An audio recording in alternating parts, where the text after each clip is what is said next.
네, 안녕하세요. 오늘은 수출업종 관련된 부분에 대해서 영상을 준비해 봤습니다. 어느 업종이나 다 그렇겠지만 사실 장부를 작성해서 신고를 할 때는 사업 연도별로 각각 신고를 하게 되는데 이때 손익의 귀속 시기를 적정하게 잘 신고하는 것이 중요한 부분입니다. 특히 오늘 말씀드릴 수출업 같은 경우에는 보통 이제 뭐 재화를 수출하는 거, 상품을 수출하는 거 그런 부분이 많이 있을 수 있는데 이때 그럼 매출의 귀속 시기를 어떻게 올바르게 신고를 할 것인가 여기에 대한 부분인데요. 이 부분은 기업회계 기준, 세법 여기에 맞게끔 잘 신고를 하는 것이 중요합니다.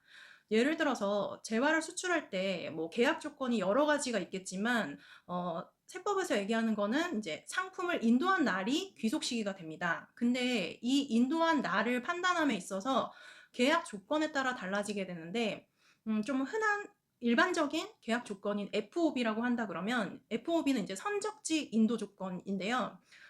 즉 판매자가 상품을 운송업자에게 인도하는 순간에 소유권이 구매자한테 이전이 되는 조건인 거죠.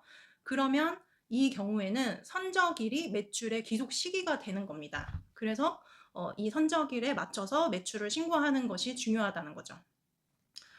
그러면 이제 이 매출뿐만이 아니라 수출업 같은 경우에는 주로 발생되는 비용이 있는데 아무래도 상품이다 보니까 상품에 대한 원가는 제일 기본적인 비용일 거고 그 외에 통관 수수료라든지 뭐 하역비 같은 수출 통관 제반 비용들이 있을 거고요. 그리고 또 이제 해상 운임비, 신용장 개설 수수료, 뭐 수출할선 수수료 이런 부분들이 주로 비용을 구성하는 부분이 될 겁니다. 이런 제반 비용에 대해서 증빙 서류를 잘 갖춰두시는 게 중요한 부분인데 이거는 사실 부가세 신고와도 관련이 있습니다. 수출은 영세율이 적용이 되는데요. 영세율이 적용이 된다 그러면 부가가치세 신고할 때 환급 금액을 미리 환급받는 조기 환급 대상이 됩니다. 즉 내가 예를 들어서 뭐 이번에 7월부터 9월 거를 예정 신고를 한다 그랬을 때 10월 25일까지 신고인데요. 이렇게 영세율을 적용받아서 조기 환급 대상으로 신고를 하게 된다 그러면 10월 25일까지 신고한 이후에 25일 내에 환급을 받을 수 있는 겁니다. 그러면은 이제 10월 25일까지 신고를 하게 되고 11월 10일까지 환급을 받게 되는 거죠.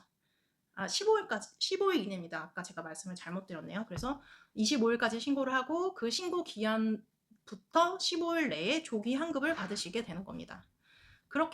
그래서 이렇게 부가가치세 신고를 할 때 관련된 서류도 같이 제출을 하게 돼 있는데 그러다 보니까 아까 제가 말씀드린 관련 비용이라든지 아니면 수출 자체와 관련된 뭐 내국 신용장, 수출 일정 명세서 이런 부분들, 수출 신고 필증 이런 부분들을 증빙을 잘 갖춰서 누락되지 않게끔 신고를 하시는 게 중요할 것 같습니다.